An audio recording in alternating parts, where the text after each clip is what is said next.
ಮಾಡಿದವರ ಪಾಪ ಆಡಿದವರ ಬಾಯಲ್ಲಿ ಎಂಬ ಗಾದೆಯಂತೆ ಇದೆ ಈ ಕತೆ.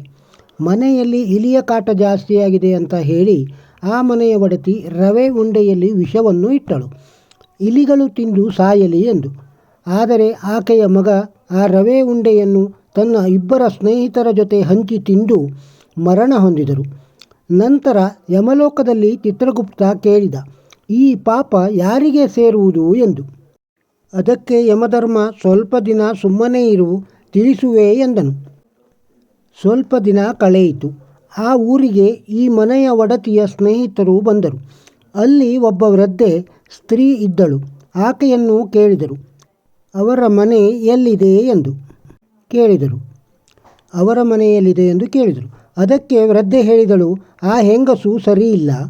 ಆಸ್ತಿ ಆಸೆಗೆ ತನ್ನ ಮಗ ಹಾಗೂ ಅವರ ಜೊತೆಗೆ 25 ಮಕ್ಕಳನ್ನು ವಿಷ ಹಾಕಿ ಕೊಂದಳು ಎಂದು ಹೇಳಿದಳು.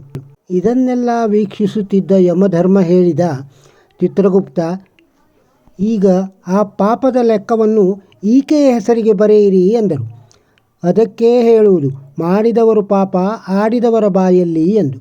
ಇದರಲ್ಲಿ ಇಲಿಯ ತಪ್ಪ, ಮನೆಯ ಒಡತಿಯ ತಪ್ಪ? ವಿಷವಿದೆ ಎಂದು ತಿಳಿಯದೆ ತಿಂದ ಮಕ್ಕಳ ತಪ್ಪ? ಯಾರದು ಇದರಲ್ಲಿ ತಪ್ಪು? ಇದನ್ನೆಲ್ಲ ಕರ್ಮ ಎಂದು ಕರೆಯುವುದೇ? ನನ್ನ ಅನುಭವದ ಪ್ರಕಾರ ಯಾರು ನಿಮ್ಮನ್ನು ಬಿಟ್ಟರೂ ಕರ್ಮ ಮಾತ್ರ ನಿಮ್ಮನ್ನು ಸುತ್ತುತ್ತಾ ಇರುತ್ತದೆ. ಇಲ್ಲಿ ಮಾಡಿದ ಕರ್ಮ ಇಲ್ಲೇ ಡ್ರಾ ಕೂಡ. ಈ ವಿಷಯದಲ್ಲಿ ಯಾವ ವೃದ್ಧೆಯದೇ ತಪ್ಪು ಅಂತ ಕಾಣುತ್ತದೆ.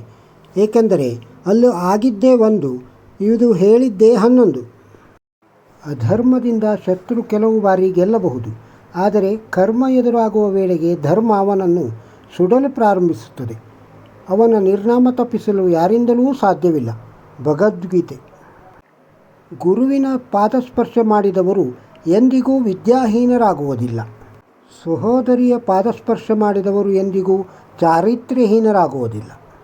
ಅಣ್ಣನ ಪಾದಸ್ಪರ್ಶ ಮಾಡಿದವರು ಎಂದಿಗೂ ಶಕ್ತಿಹೀನನಾಗುವುದಿಲ್ಲ. ತಾಯಿಯ ಪಾದಸ್ಪರ್ಶ ಮಾಡಿದವನಿಗೆ ಯಾವತ್ತೂ ಮಮತೆಯ ಕೊರತೆ ಇರುವುದಿಲ್ಲ. ತಂದೆಯ ಪಾದಸ್ಪರ್ಶ ಮಾಡಿದವನಿಗೆ ಯಾವತ್ತೂ ಸಂಪತ್ತಿನ ಬರ ಇರುವುದಿಲ್ಲ.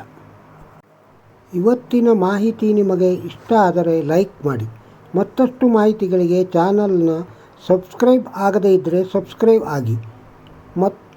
ಮತ್ತೊಂದು ಹೊಸ ಮಾಹಿತಿಯೊಂದಿಗೆ ಸಿಗೋಣ. ನಮಸ್ಕಾರ.